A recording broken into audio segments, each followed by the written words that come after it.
There have been chaotic scenes in the Ugandan parliament after an MP was accused of bringing a firearm into the chamber. The Speaker of Parliament ordered security to carry out a search of those present, and what broke out, scuffles, and some were seen throwing chairs. The MPs were supposed to be debating the removal of the presidential age limit clause in Uganda's constitution.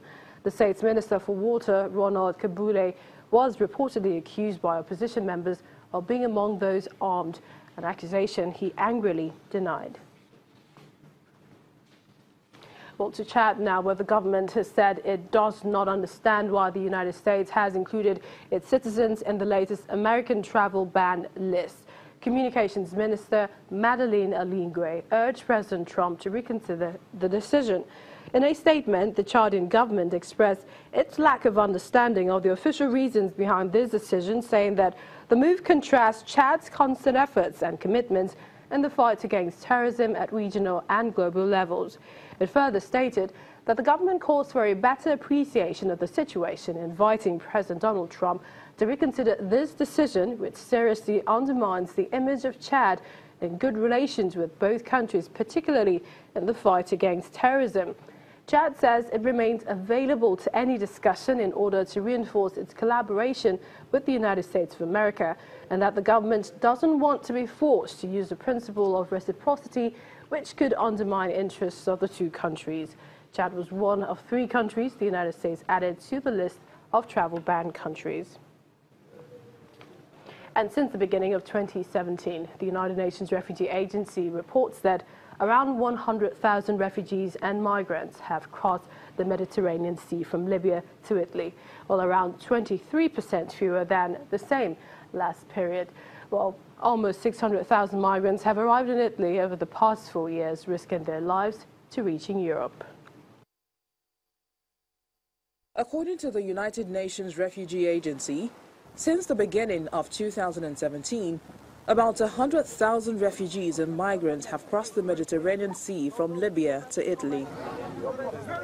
The European Union's border agency, Frontex, says about 10,160 migrants arrived from northern Africa on Italy's southern shores in July, 57% fewer than in June, and the lowest level of arrivals since July 2014.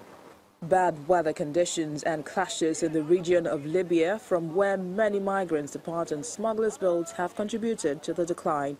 Hundreds of thousands of African migrants have risked their lives to reach Europe in recent years.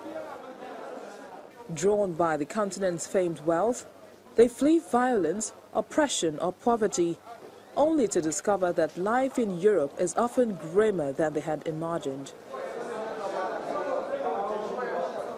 The International Organization for Migration reports of a growing number of African migrants passing through Libya being traded in what they call slave markets before being held for ransom, forced labor or sexual exploitation. You stay there every day.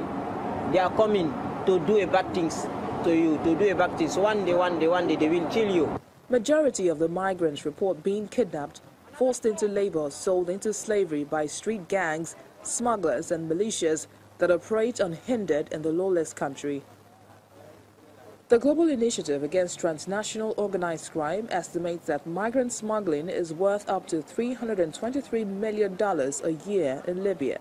Migrants are often obliged to pay not only the smugglers, but also bribes to security officials along the route. Volunteer Dr. Lucia Guidolin, who is assisting on one of the ships of the Italian Coast Guard, says she sees signs of abuse on many migrants. Sometimes it seems that they really use knives to torture them. The lesions are so well defined and so strange that you see that they are made for on purpose. The UNHCR estimates that over 1.3 million people are in dire need of humanitarian assistance in Libya. The European Union has been increasingly engaging in Libya to prevent the purchase, despite heavy criticism from rights groups that the policy fails to help those in need as required by international law. South Africa has rounded up activities marking its Heritage Month with the most spectacular events across the country. President Jacob Zuma was at the Mpumalanga province where he spoke to citizens to protect the nation's liberation heritage and use it to build a better South Africa. Channels Television was at the Gauteng events in Pretoria and Johannesburg where Nigerian food was exquisite. South Africa marked Heritage Day with celebrations across the country, and the theme this year is along the lines of the Ubuntu philosophy, which says, "I am because we are." Here in Pretoria, the celebration was tagged Social Cohesion Carnival, and as the name implies, every nation was invited. Gauteng's Premier David Makura waved off the parade.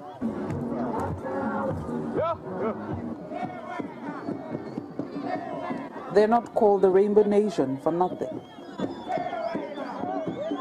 Nigeria was there too, among other sister nations.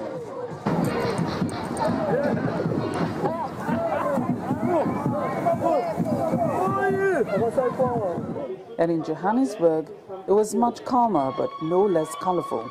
Other African countries were there as well.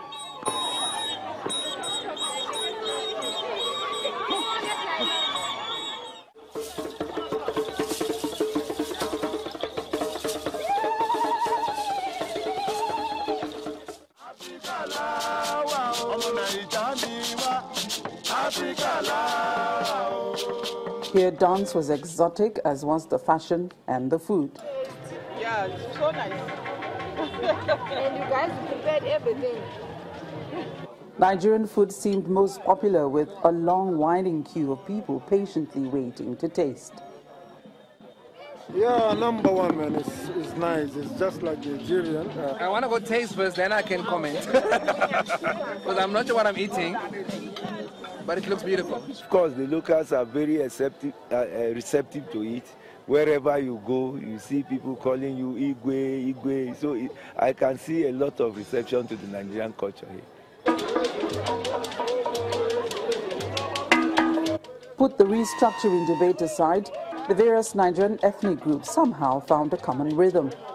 We need to partner with other African countries to make sure that we keep our cultures, because you can understand that most of our cultures are similar in one way or another. But our children are losing it because they don't know what is going on. As Africa, yes, we are all beautiful and unique and powerful in our own independence, but we could be much more powerful and contribute integrally to an entire continent if we all work as a unity. Back in Pretoria,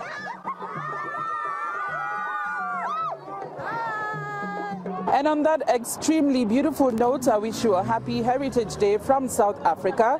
Let's all keep ours. From Pretoria, South Africa, Betty Dibia, Channels Television News. And still to come on the program, mobile food trucks flourish as Egyptian government encourages young entrepreneurs.